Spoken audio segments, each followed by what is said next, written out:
Hello everyone, आज हम करेंगे मोस्ट एक्सपेक्टेड एमसीक्यूज़ और मोस्ट इम्पोर्टेंट है हमारे एग्ज़ाम के पॉइंट ऑफ व्यू से यूजीसी पेपर 1 और यूजीसी पेपर 2 एजुकेशन दोनों के लिए ही यूज़फुल क्वेश्चंस हैं। तो चलिए स्टार्ट करते हैं। विद एक्सप्लेनेशन के साथ करेंगे जैसे हम हमेशा करते हैं। तो which of the following is most closely associated with learner centre learning. इनमें सबसे ज़्यादा कौन सा एसोसिएट है लर्नर सेंटर लर्निंग के साथ। मैंने इसके आंसर लास्ट में दिए हैं, तो प्लीज़ वीडियो कंप्लीट देखें ताकि आपको, वैसे तो आप मैंने जैसे एक्सप्लेनेशन दी है तो साथ साथ आप आंसर फाइंड कर लोगे। तो हमारे पास ऑप्शन है lecture method, dictation method, project method, expository method. तो अब देखते हैं हम इसकी एक्सप्लेनेशन। तो जो सबसे ज़्यादा हम कह सकते हैं हाईली लर्न सेंटर जो मेथड होता है वो होता है प्रोजेक्ट मेथड, ठीक है, जो कि दिया था विलियम एच किलपैट्रिक ने। लर्निंग बाय डूइंग से हम याद रख सकते हैं, ठीक है, क्योंकि प्रोजेक्ट मेथड में क्या होता है, जब बच्चा कुछ करके सीख रहा है, ठीक है, कोई भी अगर हम मान लो किसी ने हमें प्रोजेक्ट बनाने को दिया तो वो है कि बच्चा खुद करेगा उसको, तो वो सीखेगा, ठीक है। तो इसलिए सबसे ज़्यादा हाईली लर्न सेंटर्ड ये माना जाता है प्रोजेक्ट मेथड। लेकिन अगर इसमें प्रोजेक्ट मेथड का ऑप्शन ना होता, ठीक है, इसकी जगह, तो फिर हमारे पास 5 ये हमारे होते हैं जो कि लर्नर सेंटर्ड माने जाते हैं। लेकिन सबसे हाईली माना जाता है प्रोजेक्ट मेथड। उसके अलावा अगर कोई ऑप्शन होगा तो वो कौन से हैं। सेकंड होता है प्रॉब्लम बेस्ड लर्निंग। इसमें क्या होता है कि student learn by solving real और मीनिंगफुल प्रॉब्लम, कि बच्चा जहाँ पर वास्तविक हम कह सकते हैं एक ऐसी सिचुएशन से सीखता है या फिर मीनिंगफुल लर्निंग सीखता है, ठीक है, कि बच्चा कुछ ऐसी जो हम रियल लाइफ में फेस करते हैं प्रॉब्लम, या फिर कुछ जो मतलब कि एक बच्चा उसमें एक प्रॉब्लम में जब जाके कुछ चीज़ को सोल्यूशन करेगा, ठीक है, वो होती है प्रॉब्लम बेस्ड लर्निंग। तो ये भी लर्नर सेंटर मानी जाती है। थर्ड है हमारे पास इंक्वायरी बेस्ड लर्निंग। इसमें क्या होता है कि student ask questions, investigate, collect evidence and reach conclusion. कि इसमें क्या होता है कि बच्चा क्वेश्चन करता है, कोलेक्ट करता है जो भी उसको इन्फॉर्मेशन चाहिए, इन्वेस्टिगेट करता है, एविडेंस प्रूफ, तो इनमें होता है कि जहाँ और लास्ट में कंक्लूजन तक पहुँचता है। इसमें बच्चा खुद करता है, ठीक है। मान लो किसी ने आपको फील्ड वर्क दे दिया तो उसमें क्या करोगे आप, या फिर कुछ भी कोई टॉपिक दे दिया है किसी स्कूल के बारे में, आप कुछ लिख के लाओ, स्कूल की जानकारी लेके आओ, या किसी गांव के बारे में लेके आओ, तो उसमें आप लोगों से क्वेश्चन भी पूछोगे, बच्चा खुद उन लोगों से बात करेगा, कुछ क्वेश्चन करेगा, तो वो होता है कि जहाँ पर बच्चा खुद करेगा, ठीक है, लास्ट में कॉन्क्लूजन पूछेगा। तो ये भी लर्नर सेंटर मानी जाती है लर्निंग। फोर्थ है फिर डिस्कशन मेथड। इसमें भी क्या होता है कि student actively exchange ideas and participate in learning, ठीक है। इसमें भी एक्टिवली पार्टिसिपेट करता है, अपने आइडियाज़ को मतलब आपस में डिस्कस करते हैं जहाँ पे, ठीक है, जो अगर टीचर बच्चे से पूछ रहा है, कुछ बातों में डिस्कस कर रहा है, तो वहाँ पे ये भी लर्नर सेंटर मानी जाती है। कोऑपरेटिव लर्निंग होती है जहाँ पर student work in small group with share learning goals, कि जहाँ पर एक गोल्स को लेकर बच्चे आपस में जहाँ पर स्टडी कर रहे हैं, स्टूडेंट मतलब कि ग्रुप में बैठ के काम कर रहे हैं, ठीक है, वो होती है। लेकिन इसमें हाईली मैंने बताया जैसे प्रोजेक्ट, अगर प्रोजेक्ट मेथड की जगह इनमें से कोई भी ऑप्शन आए तो वो होगा हमारा लर्नर सेंटर लर्निंग माना जाएगा। अब इससे रिलेटेड पहले हम 4-5 क्वेश्चन देख लेते हैं कि the project method was developed by. अभी हमने पढ़ा है, अगर ध्यान से सुनोगे तो आप इजीली आपके माइंड में आंसर आ जाएगा। ऑप्शन है हमारे पास जॉन डीवी, विलियम के एच किलपैट्रिक, BF स्किनर या जीरोम ब्रूनर, ठीक है। आई होप कि आपको आंसर क्लियर होगा। तो अगर ना हो तो प्लीज़ दोबारा रिपीट से एक बार देख लें तो आपको क्लियर हो जाएगा। इसमें क्वेश्चन के साथ ये है कि हमें साथ साथ याद भी हो जाते हैं, ठीक है। तो in learner centre classroom the teacher primary act as a, ठीक है, लर्नर सेंटर जो अप्रोच है उसमें प्राइमरी किस तरीके से एक्ट करता है टीचर, उसमें क्या मतलब कि टीचर का रोल होगा, कंट्रोलर होगा, लेक्चरर होगा, फैसिलिटेटर होगा, एग्जामिनर होगा। अब आप इसमें ये सोचना कि अगर कोई चीज़ स्टूडेंट सेंटर्ड है, ठीक है, जहाँ पर बच्चे की मतलब बच्चे को एक अहमियत दी जा रही है, तो वहाँ पर टीचर क्या होगा, कंट्रोलर तो ऑब्वियसली नहीं होगा।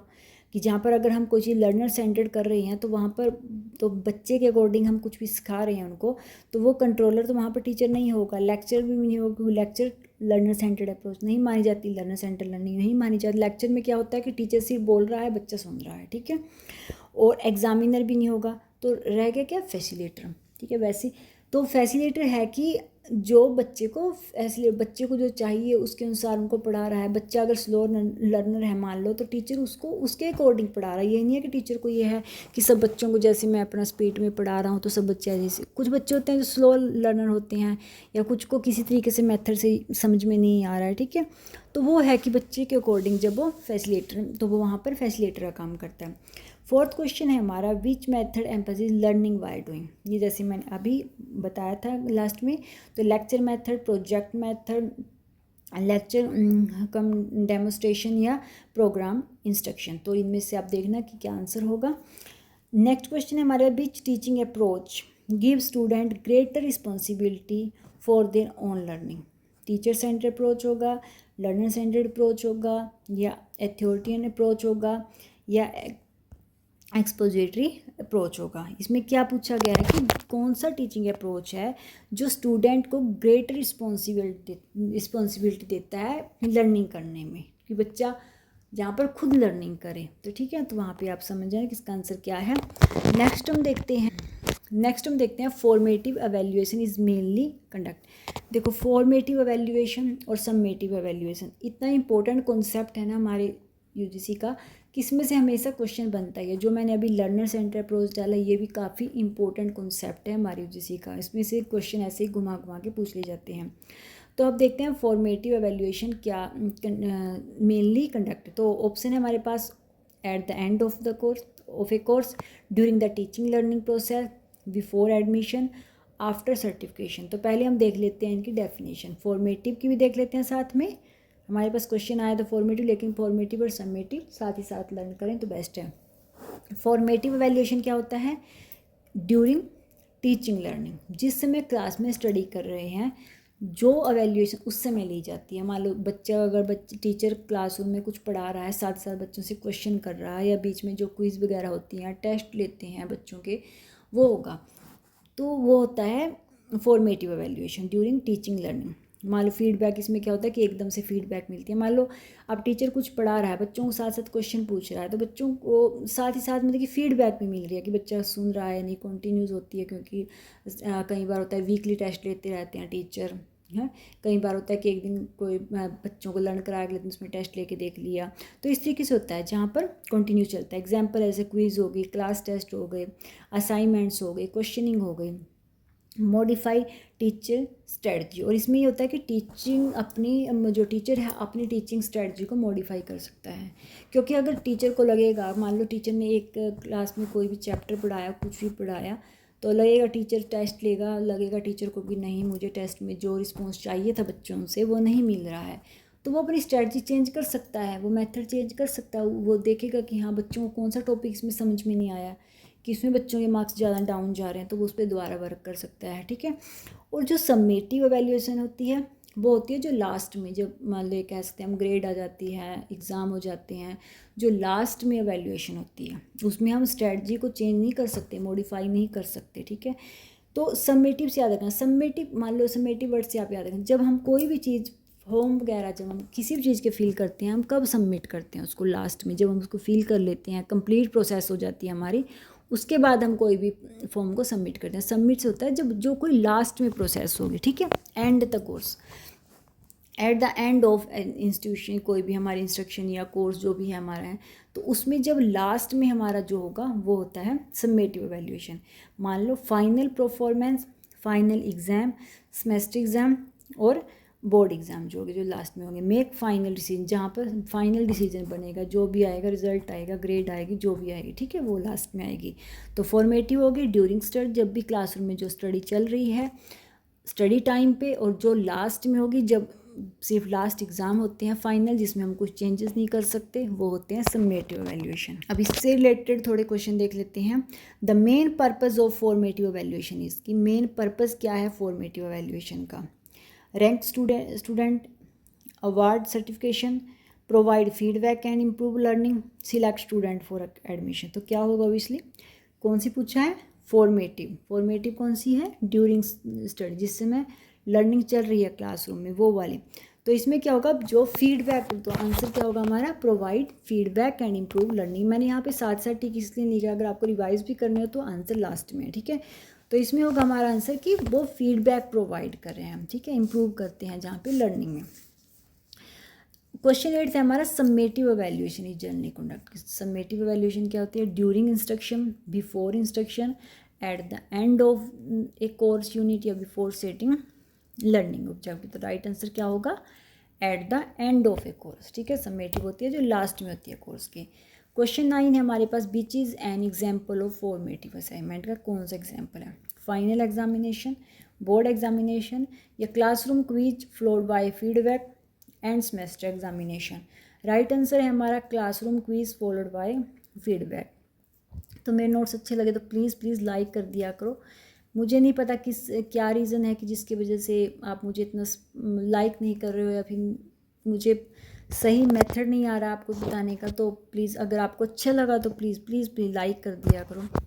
नेक्स्ट हम देखते हैं क्वेश्चन हमारा, तो just a minute. Next question है हमारे पास, which evaluation is primary use for grading and certification. कौन सी एवेल्यूएशन है जो यूज़ होती है ग्रेडिंग और सर्टिफिकेशन के लिए? तो फॉर्मेटिव, डायग्नोस्टिक, समेटिव, प्लेसमेंट। तो राइट आंसर क्या होगा? ओबियसली जहाँ पर ग्रेडिंग की बात होगी, सर्टिफिकेशन की बात होगी, लास्ट में जो होता है वो होती है समेटिव। तो नेक्स्ट हम क्वेश्चन देखते हैं कि a teacher conduct a short test halfway through a unit analyze student mistake and modify the next lesson according this। तो इसमें क्या हुआ कि एक टीचर ने कंडक्ट किया एक short test halfway through unit, यानी कि एनालाइज किया स्टूडेंट मिस्टेक और मॉडिफाई किया। तो मॉडिफाई हम किस में कर सकते हैं? इसमें मैंने डाला भी था एक पॉइंट कि मॉडिफाई हम किस में कर सकते हैं? ओनली फॉर्मेटिव में। समेटिव में हम मॉडिफाई नहीं कर सकते। तो राइट आंसर होगा इसका ऑप्शन बी। तो हमारे पास ऑप्शन है जैसे summative evaluation, formative, placement evaluation, norm reference evaluation. तो आपको पता चल गया होगा कि राइट आंसर इसका ऑप्शन बी क्यों है, क्योंकि हम जिसमें मिस्टेक बच्चों की अगर कुछ निकल रही है तो उसको हम मॉडिफाई कर सकते हैं। जहाँ हमें लगेगा कि बच्चों के यहाँ कमी रह गई है, समझ नहीं आ रहा है, तो टीचर अपने अकॉर्डिंग उसको चेंज कर सकता है। लेकिन सबमिटिव में हम कुछ भी मॉडिफाई नहीं कर सकते। क्वेश्चन 12 में हमारे पास, which statement is not correct about formative evaluation के बारे में जो सही नहीं है? फॉर्मेटिव, ठीक है, एवेल्यूएशन को माइंड में रखना। इट प्रोवाइड फीडबैक, ये सही है ना, क्योंकि प्रोवाइड फीडबैक करती है प्रोवाइड। नेक्स्ट है it can occur during instruction, ये भी बिल्कुल सही है, क्योंकि जिस समय इंस्ट्रक्शन चल रही है तो उसी समय होती है। It helps improve teaching learning, तो ये भी सही है क्योंकि इम्प्रूव करता है टीचिंग लर्निंग में, क्योंकि बच्चे को अगर एक टेस्ट तभी होते हैं, अगर ये फॉर्मेटिव एवेल्यूएशन ना हो ना तो किसी की सबमेटिव एवेल्यूएशन कभी राइट हो ही नहीं सकती। क्योंकि एक फॉर्मेटिव एवेल्यूएशन वो बेस होता है जो बच्चे को लास्ट एग्ज़ाम के लिए तैयार करती है, क्योंकि टीचर पूरा साल उस चीज़ को, चैप्टर को कराने के लिए जो भी उनका सिलेबस है बार बार टेस्ट लेते हैं, बार बार समझाते हैं, तो उनकी हर कमी को दूर कर देते हैं, ठीक है। तो इसलिए तीनों ये हमारे इम्प्रूव कर देते हैं टीचिंग लर्निंग में। जो लास्ट है its primary purpose is final certification, तो ये तो नहीं है। तो राइट आंसर होगा इसमें ऑप्शन डी, क्योंकि ये जो आंसर है वो होगा हमारा समेटिव एवेल्यूएशन का। नेक्स्ट क्वेश्चन है हमारे पास, assessment for learning is most closely associated with, assessment for learning.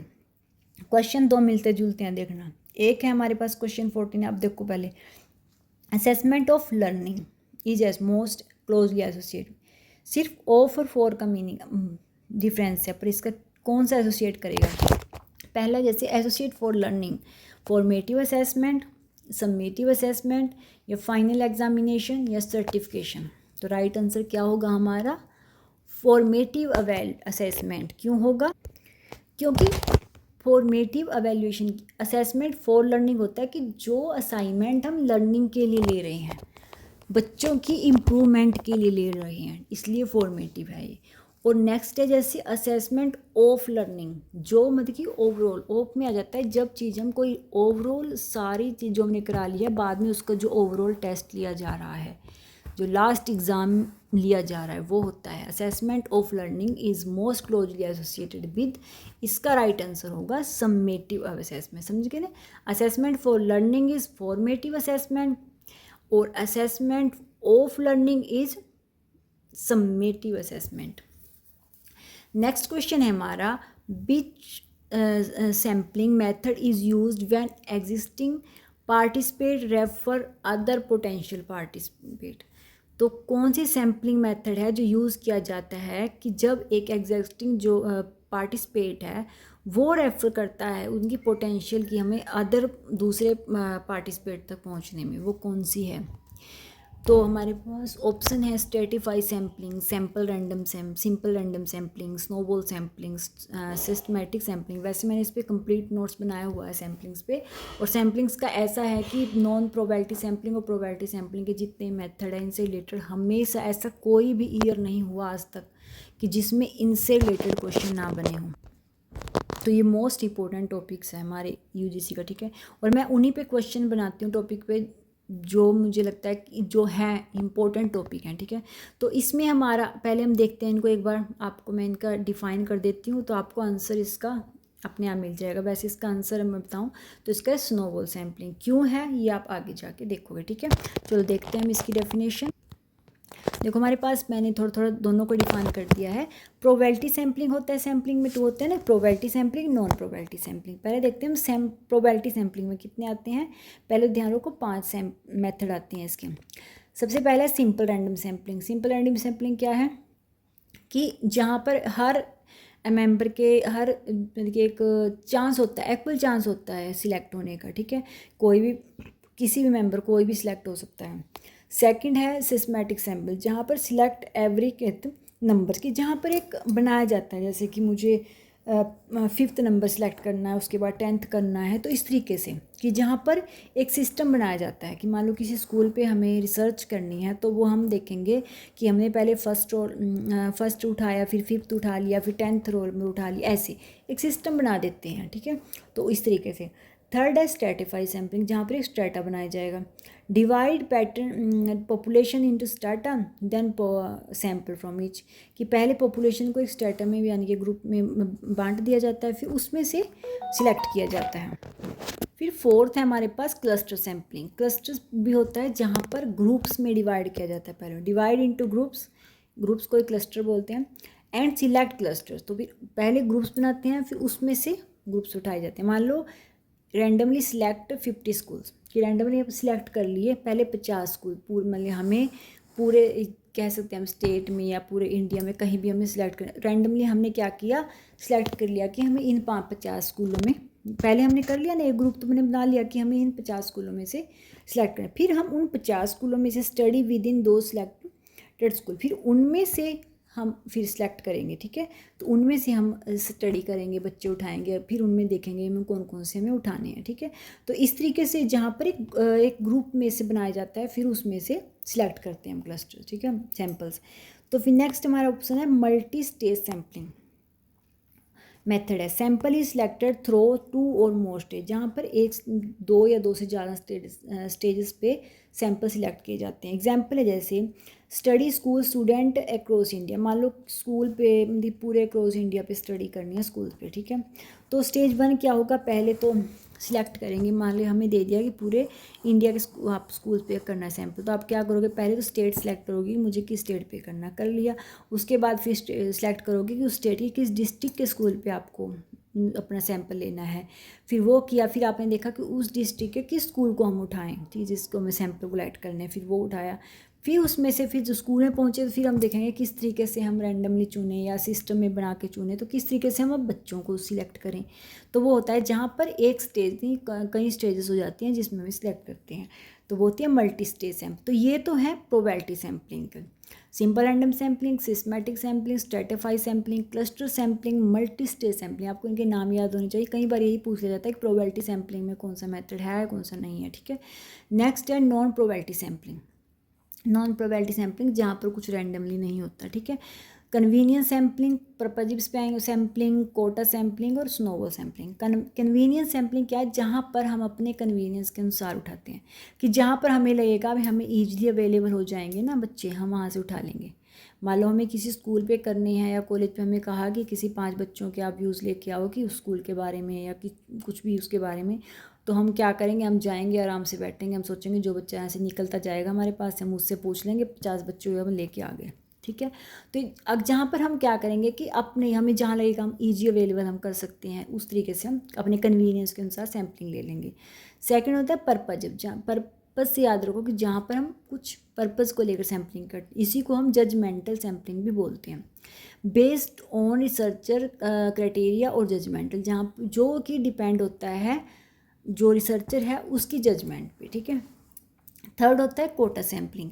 Research divide the population into categories and divide a fix number, quota जिसको बोलते हैं, नंबर्स को बोलते हैं quota of participate to select from each category, कि जहाँ पर research क्या करता है पॉपुलेशन को डिवाइड करता है कैटेगरीज में, ठीक है, और एक डिसाइड कर लेता है फिक्स नंबर कि मुझे किस तरीके से कैटेगरी में से डिवाइड किया है, किस तरीके से मुझे सिलेक्ट करना, अपने अकॉर्डिंग वो नंबर बनाएगा, ठीक है। जैसे भी कि मुझे कौन से नंबर सिलेक्ट करने हैं, 10 करना फिर 20, कैसे भी वो बनाएगा अपना, ठीक है। एक उसके बाद वो सिलेक्ट करेगा हर कैटेगरी में से बच्चे को, ठीक है, जैसे भी।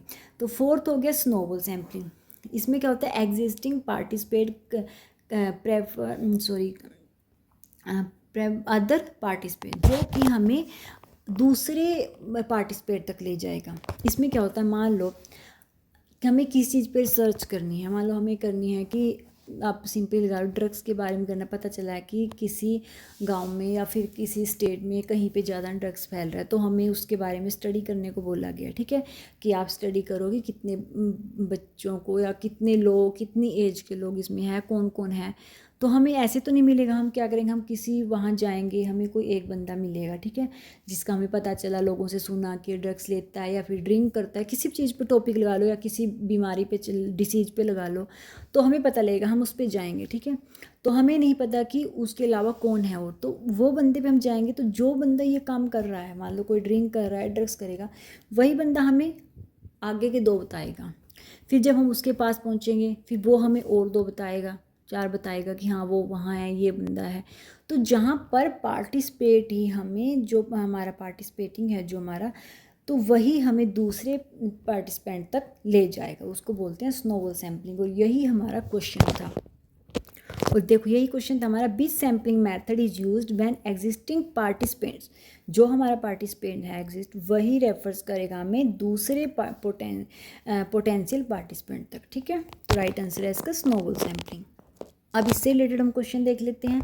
ए research select student who are repeatedly available in the classroom, this is, तो वो क्या है कि कन्वीनियंस सैम्पलिंग है या फिर क्लस्टर सैम्पलिंग है, स्ट्रेटिफाइड सैम्पलिंग है, सिस्टमेटिक सैम्पलिंग है, कि जो बच्चे आसानी से एक रिसर्चर को उपलब्ध हो रहे हैं क्लास में, तो वो कौन सी रिसर्च सिलेक्ट करता है, मतलब कि उन स्टूडेंट्स को जो आसानी से मिल जा रहे हैं। तो इसमें कौन सा होगा, convenience sampling, cluster sampling, stratified sampling, systematic sampling. जैसे हमने अभी पढ़ा था क्या, कन्वीनियंस सैम्पलिंग। कन्वीनियंस सैम्पलिंग क्या होता है, जब हम अपने अकॉर्डिंग, जहाँ हमारा जैसे जी करता है कि जो भी हमें आसानी से सैंपल मिल रहे हैं ना, हम उनको सिलेक्ट कर लें। तो इसका राइट आंसर होगा ऑप्शन ए। 17 क्वेश्चन है, a researcher deliberately select experts with specific knowledge about A topic, तो दिस इज, तो ये क्या होगा, सिंपल रैंडम, पर्पजिव सैम्पलिंग या क्लस्टर सैम्पलिंग या सिस्टमेटिक सैम्पलिंग। तो ये होगा पर्पजिव सैम्पलिंग, जहाँ पर अपनी जजमेंट के अकॉर्डिंग या अपने एक पर्पज के अकॉर्डिंग सिलेक्ट करते हैं कोई भी हम सैम्पल, ठीक है। नेक्स्ट क्वेश्चन है हमारा, a researcher decide to select 50 males and 50 females for a study, this illustration, कि एक रिसर्चर ने सिलेक्ट किया कि मुझे 50 मेल्स और 50 फीमेल्स को सिलेक्ट करना है स्टडी के लिए। तो ये क्या होगा, quota sampling, cluster sampling, snowball sampling या सिस्टमेटिक सैम्पलिंग। तो ये होगा कोटा सैम्पलिंग, जहाँ पर एक कैटेगरी में डिवाइड कर लिया जाएगा कि इतने बच्चे हमें सिलेक्ट करने हैं, ठीक है, तो वो होगा कोटा सैम्पलिंग। नेक्स्ट हमारा क्वेश्चन है, the major features of quota sampling, के मेजर फीचर्स क्या हैं। Every participant has on equal possibility of selection, या फिर पार्टिसिपेंट रेफर अदर पार्टिसिपेंट, ये भी नहीं हो सकता, ये कौन था जो हमें दूसरे तक ले जाता है, वो था snowball sampling. A predetermined number of participants is select from specific category, या फिर एवरी के पार्टिसिपेंट इज सिलेक्टेड, तो ये भी नहीं हो सकता। तो राइट आंसर होगा ऑप्शन सी, ठीक है। तो क्या पढ़ी थी, देखो मैंने डेफिनेशन इसकी, researcher divide the population into category and divide a fix number of participant to select from each category, तो इसलिए राइट आंसर क्या है इसका, कोटा सैम्पल। कोटा सैंपल, तो राइट आंसर क्या होगा? A predetermined number of participant is select from specified categories. Next question हमारा, be sampling technique is particular useful for hard to reach population. जहाँ पर reach करना थोड़ा hard होता है वो कौन सी है? तो snowball sampling, simple random sampling, या सिस्टमैटिक सैम्पलिंग, या स्ट्रेटिफाइड सैम्पलिंग। ये होती है स्नोबॉल सैम्पलिंग। क्यों होता है इसमें थोड़ा मुश्किल पहुंचना? क्योंकि हम नहीं जानते कि उनकी क्या क्या ग्रुप हैं, वो कहाँ तक फैला हुआ है, ठीक है। तो जहाँ पर हमें पहुंचना पड़ता है, जब कोई मान लो कोई ऐसी प्रॉब्लम हो जाती है, मान लो जैसे कोरोना जैसी प्रॉब्लम ही आ गई थी मान लो, तो उसमें एक बंदा मिला था, नहीं पता था कि आगे कितने और मिलेंगे, ठीक है। तो वो था, तो वो नई बीमारी थी। लेकिन कई बार ऐसा होता है कि जैसे मैंने अभी एग्जांपल दिया था आपको, ड्रग्स का है कुछ हो, तो फिर ऐसे में क्या होता है कि वो बंदा एक तक पहुंचेगा, फिर उसके बाद दूसरे तक बड़ी मुश्किल से पहुंचेगा। या फिर कुछ ऐसी प्रॉब्लम होती है कि कोई जैसे कैंसर की होती है, अभी कहाँ कितने लोगों को हो रहा है, या फिर कुछ भी प्रॉब्लम लगा लो आप, तो इसमें थोड़ा मुश्किल होता है पहुंचना, क्योंकि हम नहीं जानते, टाइम लगता है, एक के जरिए दूसरे तक पहुंचना पड़ता है, ठीक है। तो इसलिए थोड़ी हार्ड टू रीच पॉपुलेशन, मतलब पॉपुलेशन तक पहुंचना थोड़ा हार्ड होता है। तो राइट आंसर है इसका स्नोबॉल सैम्पलिंग। और ये मैंने आपके आंसर दिए हुए हैं लास्ट में। तो प्लीज़ अगर मेरे नोट्स अच्छे लगें तो प्लीज़ लाइक किया करो, सब्सक्राइब किया करो, और मुझे थोड़ा आइडिया तो मोटिवेट तो किया करो कि मैं क्वेश्चन आपकी इस तरीके से डालूँ या पूरा कॉन्सेप्ट क्लियर कराऊँ। मैं काफ़ी कंफ्यूज रहती हूँ, ठीक है। मैं कोई ये नहीं कहती आपको कि मैं कोई टीचर हूँ या मैं कोई बहुत अच्छी, मुझे सिर्फ एक, आप कह सकते हो मुझे शौक़ है कि मैं आपको ईजी नोट प्रोवाइड कर सकूँ अपने अकॉर्डिंग। तो अगर आपको अच्छे लगे तो लाइक कर दिया करो, कमेंट किया करो, सब्सक्राइब किया करो। Thank you for watching my video.